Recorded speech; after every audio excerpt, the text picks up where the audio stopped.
Good afternoon, everybody. I'm Nick Fernbaugh, and welcome to Duke News. This past Sunday, the city of Pittsburgh was hit with a lot of snow, and I mean a lot of snow.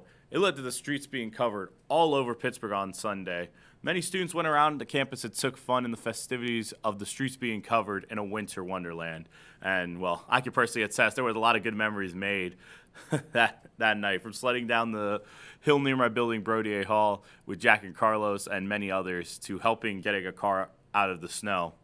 Everybody was able to get back home safely, and I'm sure everybody enjoyed having the day off on Monday after being out and enjoying the snowy weather on Sunday. With that out of the way, we're going to head right over to the weather.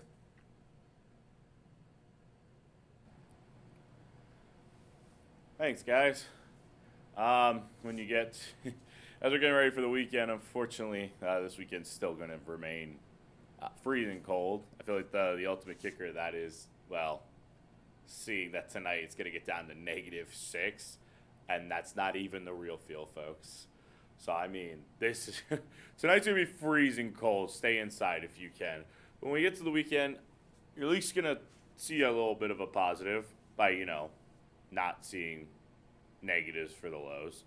19 and 4 on Saturday, and then 22 as a high on Sunday and a low of 7. So for anyone wanting to pull up for either of Duquesne's basketball games, the women on Saturday or the men on Sunday, definitely bundle up a little bit. It's not going to be as bad as this past week as a whole, given that there's going to be no snow, or there's going to be no snow falling or like negative temperatures, but it's still going to be a very, very cold weekend.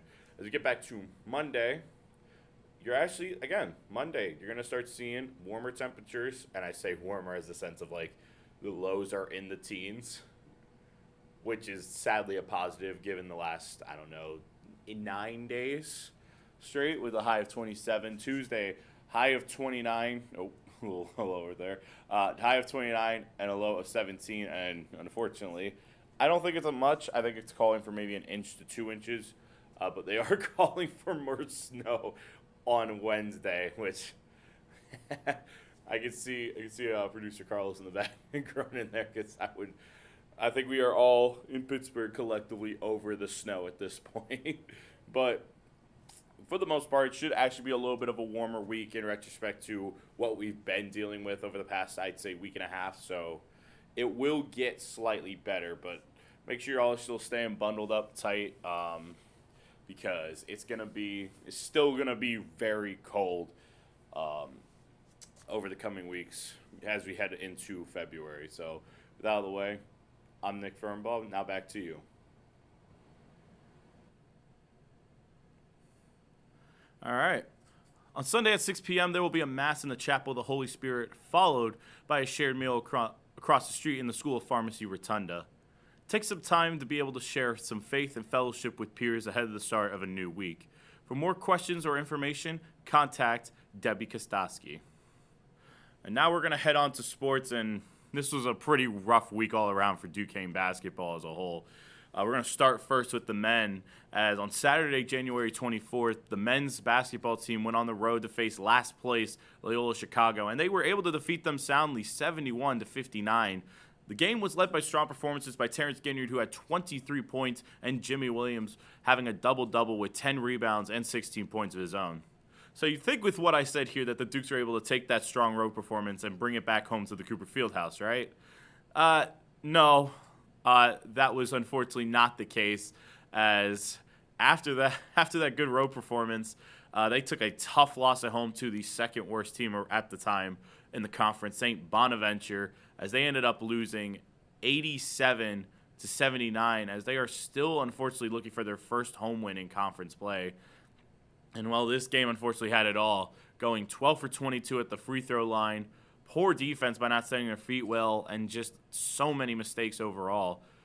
And, well, the Dukes are going to have to be able to lick their wounds quickly, because they wrap up back-to-back home games against Rhode Island at the Cooper Fieldhouse, as tip-off will begin Sunday at noon.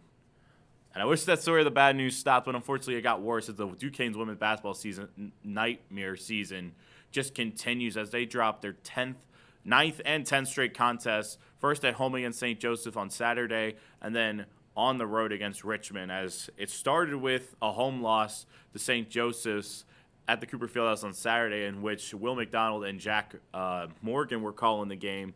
And the main story of that day was Gabby Casey, who dominated the Dukes all day long and were out to a 26-point, 10-rebound double-double. And then this is, I think, as much the rock bottom as it's going to get, as the Dukes went on the road to Richmond and suffered probably their worst loss of the year. They got blown out. They lost by 29 points, in which it dropped them now to 0-10 in conference play. Just a rough showing all around, as the Dukes are going to have to find a way to, as Dan Burke quoted, pick themselves up off the mat as they come back home on Saturday to play LaSalle at 2 p.m.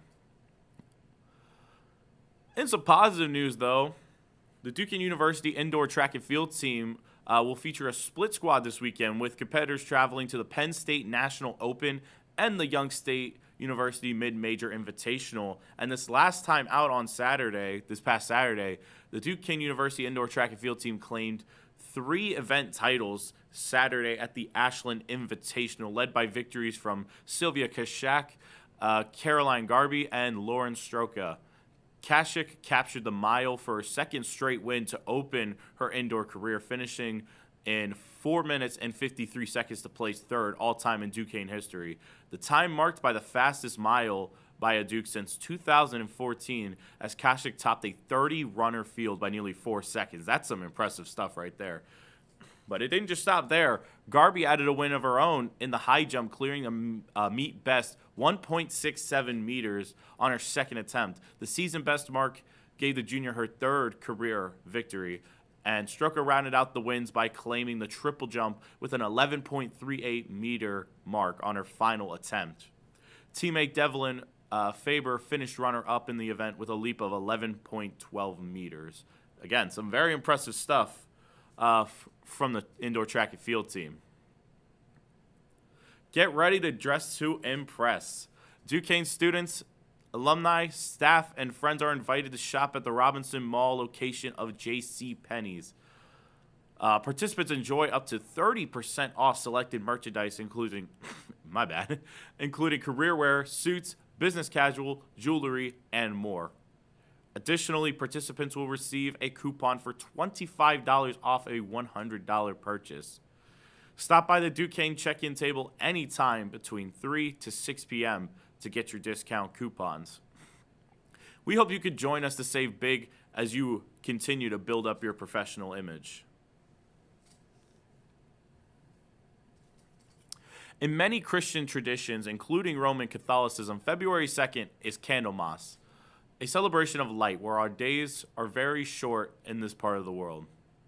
Join the Division of Mission and Identity as they offer intentions for how we as a community hope to live our individual callings in the world in 2026, as they place candles as signs of hope.